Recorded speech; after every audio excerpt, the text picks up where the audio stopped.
Hello everyone, I'm Braun-Duin, otherwise known as BBD, and this deck is a BBD Light. So we're looking at Esper tokens here, and Esper tokens is kind of an interesting strategy because the goal is to assemble a lot of heinously bad cards together and hope that the combination of these heinously bad cards can amount to something moderately decent. So basically, this deck is based on a list that I saw from Hogpog98, not to be confused with the 98 Pogs that I have in my collection, but he played this deck in Standard, PTQ, and Magic Online, and I've altered the deck a little bit because I'm a madman.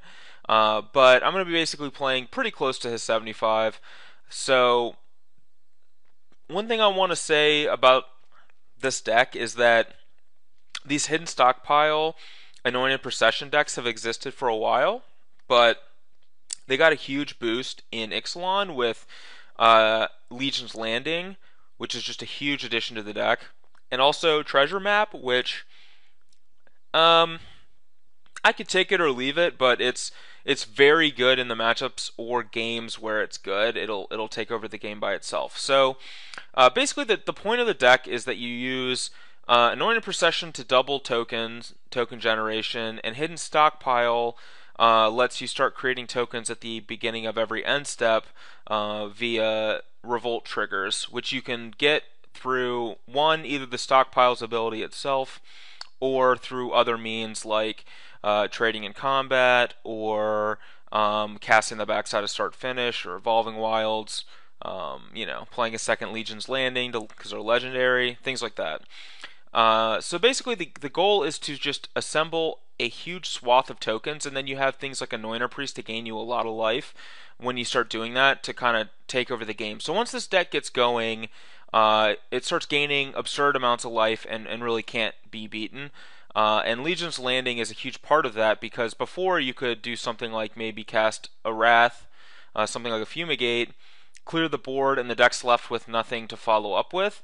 But because of Legion's Landing, you can just keep making vampire tokens at the end of every turn that also have lifelink, so they gave me life back. And with Anointed Procession in play, like one Procession is going to give you 2 tokens, 2 Procession is going to give you 4, because they double. Like 3 gives you 8 tokens, things like that. So that can get out of hand extremely fast. Basically, this deck is really a low-powered deck, but has a lot of awesome synergies. And some of the things that I've done to the deck is I added a 4th Legion's Landing because I think the card's really important. I added an Ixalan's Binding as well, because I think that Ixalan Binding is a really powerful card that nobody's really playing with. I also have a couple more on the board. It's just a perfect answer to cards like Scarab God. It's a perfect answer to things like Hazaret or Glorybringer. It's also a good answer if you end up playing the mirror match, like hitting an Anointed Procession means they can never play another one, or hitting a Stockpile means they can never play another one. So there's a lot of value there. So I think Ixalan Binding is a really good card, and I have 2 more on the sideboard that I added as well. And I also added Demystify for the mirror match because this deck's been picking up in popularity a lot, so I wanted some answers to that. So yeah, basically an interesting tokens deck.